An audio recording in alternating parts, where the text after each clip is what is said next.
एक दूसरा बिगड़ैल बाप का बेटा है इस देश में, उसका नाम है सलमान खान। छुट्टा सांड की तरह से वो इस देश में घूमता रहता है। एक और उदाहरण देता हूं कानून और न्याय का।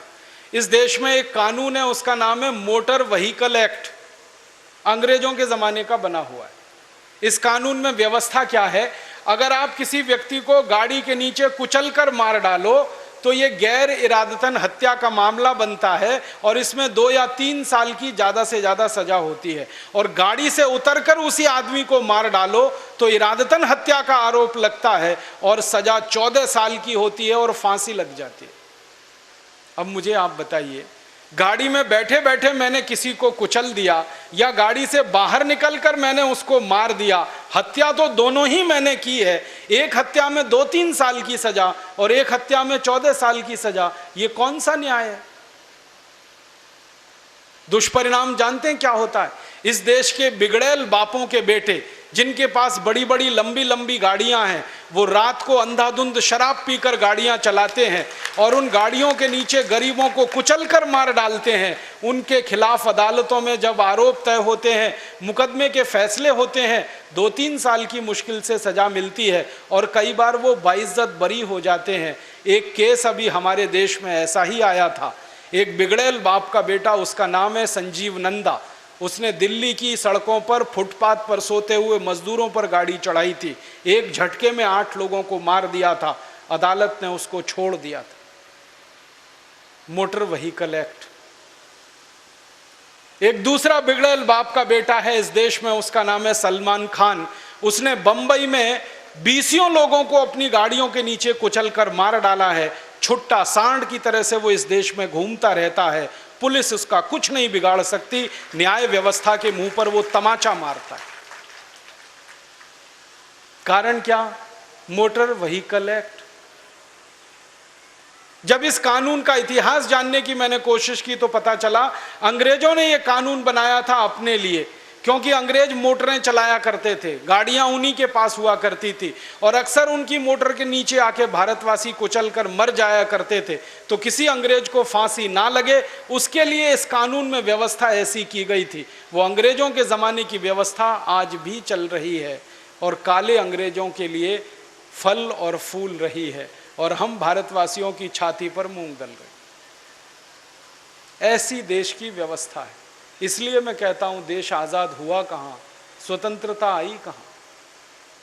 ऐसे मैं आपको सैकड़ों उदाहरण दे सकता हूं, क्योंकि अंग्रेजों के ज़माने के बनाए हुए 34,735 कानून ऐसे के ऐसे ही चल रहे।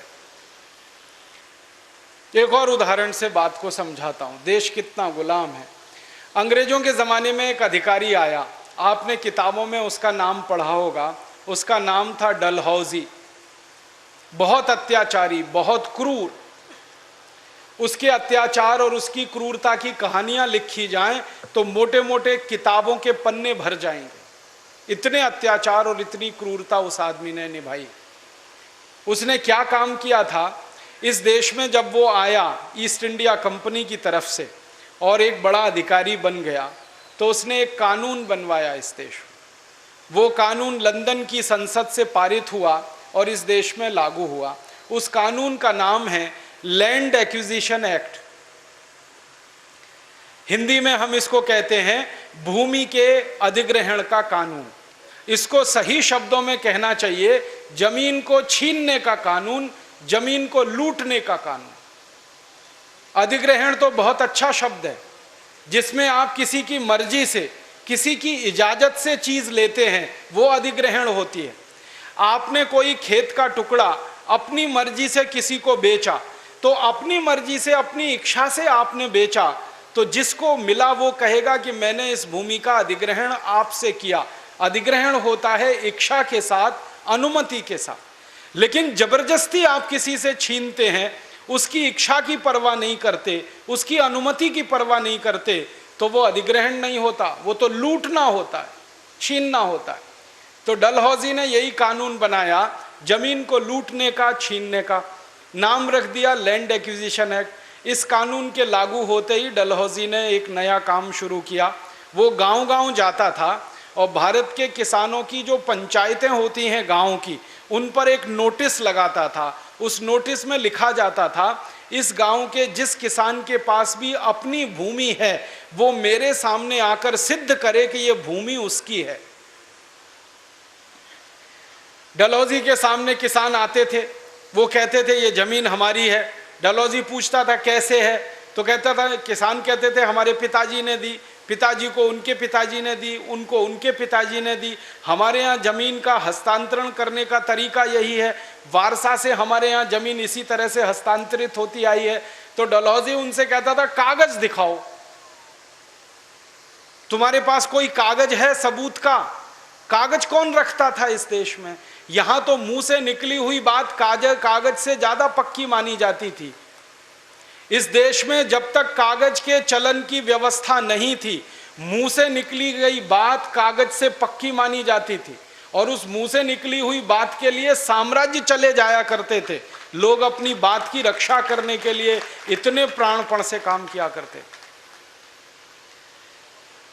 गोस्वामी तुलसीदास की चौपाई आपने सुनी है, रघुकुल रीत सदा चली आई, प्राण जाए पर वचन न जाए। वचन दे दिया, बस बात खत्म हो गई। कागज क्या होता है? उस पर तो कभी भी कुछ लिखा जा सकता है। आज एक लाइन लिखी है, उसके नीचे दूसरी लाइन लिख सकते हैं जो बिल्कुल उसके उल्टी है, और कागज का कोई महत्व नहीं होता। लेकिन डलहौजी कहता था नहीं, कागज दिखाओ। कागज किसी के पास होता नहीं था, तो डलहौजी एक ऐलान करता था कि आज से ये जमीन अंग्रेज सरकार की है, और किसानों से जमीनें छीनकर अंग्रेजी सरकार को दे दी जाती थी।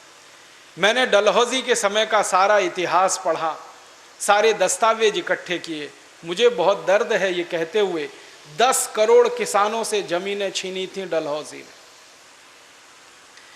डलहौजी की पुलिस और डलहौजी का पूरा प्रशासन एक एक दिन में 25,000 किसानों से जमीनें छीनता था। एक एक दिन में गांव गांव उनकी अदालतें लगती थी और जमीनें छीनने का ऐलान होता था। 10 करोड़ किसान इस देश में भूमिहीन हो गए डलहौजी की नीति के चलते। डलहौजी के जिस कानून के चलते भारत के 10 करोड़ किसान भूमिहीन हो गए, डलहौजी का बनाया हुआ वो कानून आज़ादी के 62 साल के बाद भी इस देश में चल रहा है, वो बदला नहीं गया। लैंड एक्विजिशन एक्ट अभी भी इस देश में चल रहा है, और आज भी इस देश की सरकारें डलहौजी के तरीके से ही किसानों से जमीनें छीन रही हैं। किसानों की लाखों एकड़ जमीनें सरकार के कब्जे में जा रही हैं, और सरकार के एजेंट उन जमीनों का सौदा कर रहे हैं। किसानों से जमीनें खरीदी जा रही हैं 15 पैसे स्क्वायर फीट में, और दलालों को और पूंजीपतियों को बेची जा रही हैं 1500 रुपए स्क्वायर फीट में।